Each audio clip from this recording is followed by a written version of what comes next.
The day started wrong and never got better. I woke up to my alarm blaring at 6:35, but the air in my room felt heavy, like the end of a thunderstorm, except it hadn't rained in weeks. My dog Moose didn't jump up the way he usually does when he hears my feet hit the floor. He just watched me with his ears flat, and a look that, I swear, was almost nervous. I should have known something was off right then, but I just brushed my teeth, scrolled Instagram, and told myself it was just another Monday in Cleveland. By the time I made coffee, there was a siren somewhere in the distance.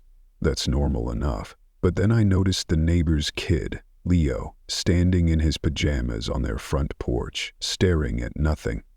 His mom, Mrs. Castillo, called for him twice before he blinked and shuffled inside. That's when I spotted the first weird thing. A military Humvee was parked at the far end of our street, blocking the intersection by the Shell gas station. Nobody gets stationed in our neighborhood, not even for emergencies. I watched it for a minute, expecting someone in camo to step out, but it just sat there. Moose wouldn't even go out when I opened the door, so I took my mug outside and tried not to look like I was staring. I drove to work with the radio on, flipping between news and classic rock. The local DJ joked about flu season hitting hard, then cut to a weather alert, then just static. The streets had more potholes than usual, but less traffic. At a stoplight, I saw a guy on the sidewalk coughing so hard he dropped his coffee, splattering it everywhere. He looked up and made eye contact with me.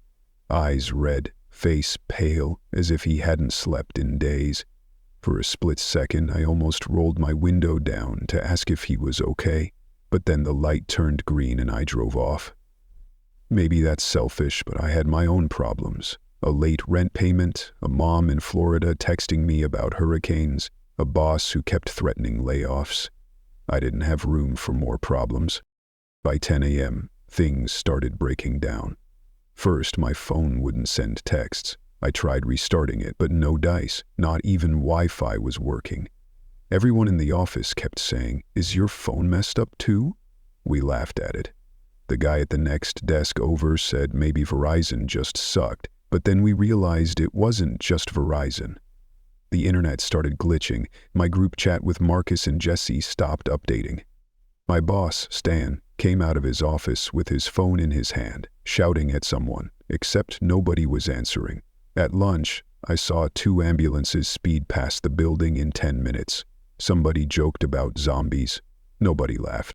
The TV in the break room was on the news, but the stories didn't make sense.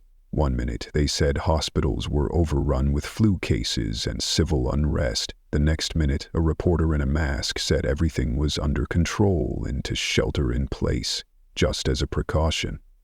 Twitter was a nightmare. Half the trending hashtags were about riots, lockdowns, some kind of chemical leak, people biting other people. Then it all cut out, and the power flickered once, twice, then settled.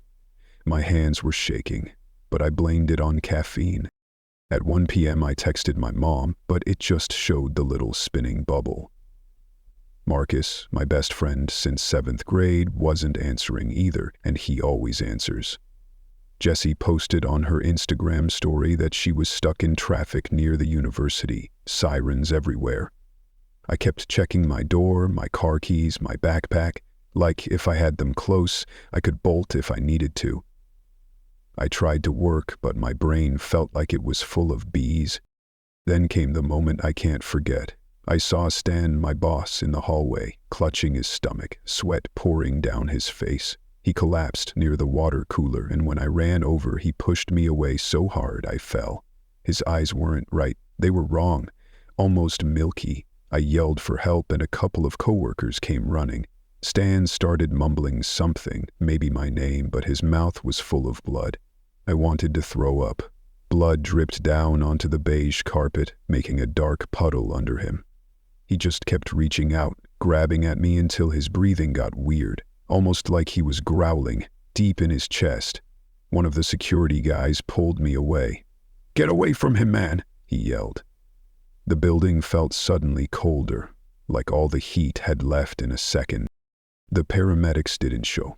Nobody did. There were sirens everywhere, but nobody came for Stan.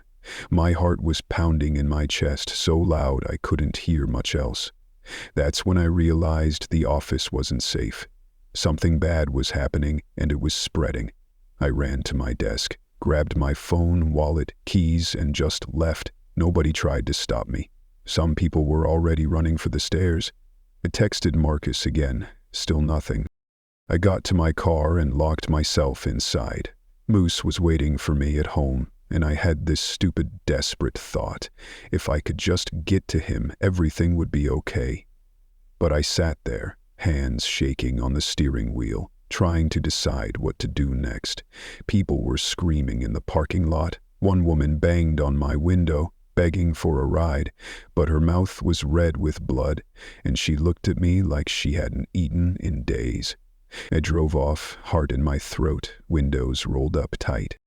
On the way home, I saw the military van again, this time with soldiers out front, yelling at people to go back inside. One of them had his gun out, waving it at a guy who kept stumbling forward, arms out.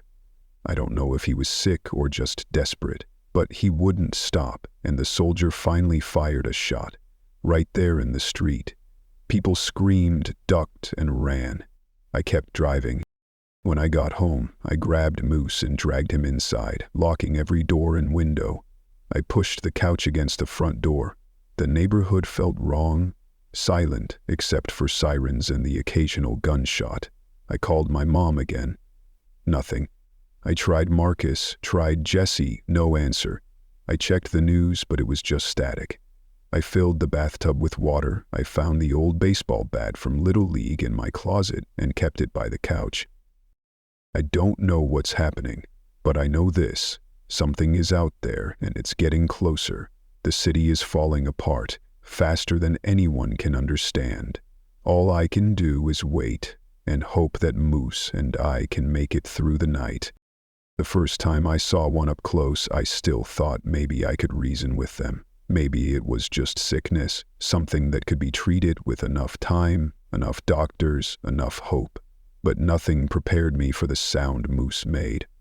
Low, rumbling, the warning bark he'd only used for raccoons and the occasional delivery guy in a weird hat.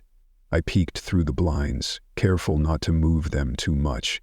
And there she was, Mrs. Castillo, still in her robe, her hair wild and her feet bare, stumbling around our driveway. Blood streaked down her chin, smeared across her face and the sleeve of her robe. She was muttering, but the words didn't sound like any language I knew. I wanted to call out to her, but Moose pressed against my leg and whimpered, the leash digging into my wrist as I pulled him away. Mrs. Castillo turned her head at the sound, too fast, her eyes rolling up, and for a second I saw something so alien in her expression that it made my skin crawl. My phone buzzed. One text, from Marcus. All it said was, "Don't open the door, they aren't dead, don't let them in." The timestamp was 30 minutes ago. I typed back, fingers shaking. "What's going on? Are you safe?" The message sat unsent. I stared at the screen, willing it to go through. The world outside looked like the worst parts of a dream you can't wake up from.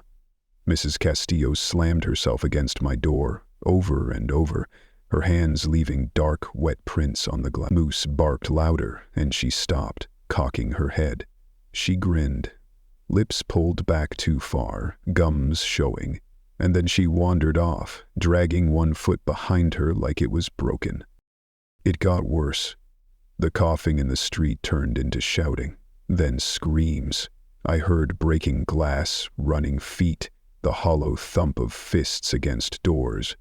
From my kitchen, I watched the military guys move in, guns raised. They shouted orders nobody listened to. One soldier dropped his helmet and started clawing at his own throat, coughing up blood, then collapsed right there in the middle of the street. The others didn't even try to help. They just backed away, guns shaking. One of them aimed and fired 2 quick shots into the downed man's head, then spun around and screamed at a crowd to get back, get inside, stay down. The crowd scattered, but a few people didn't run. They just kept coming. eyes blank, mouths open. That's when I realized it wasn't just a sickness. Someone pounded on my back door. Not a fist, something heavy, like a rock. Moose went wild, his claws scraping the tile as he barked and growled. I took the bat in both hands and tried to breathe. My body felt like it was running a marathon, sweat pouring down my face even though the AC was still working. The banging kept going, then it stopped. I heard my neighbor, old Mr. Franklin, yelling from his porch, telling someone to get away from his house. A second later, the yelling turned into gurgling, then silence.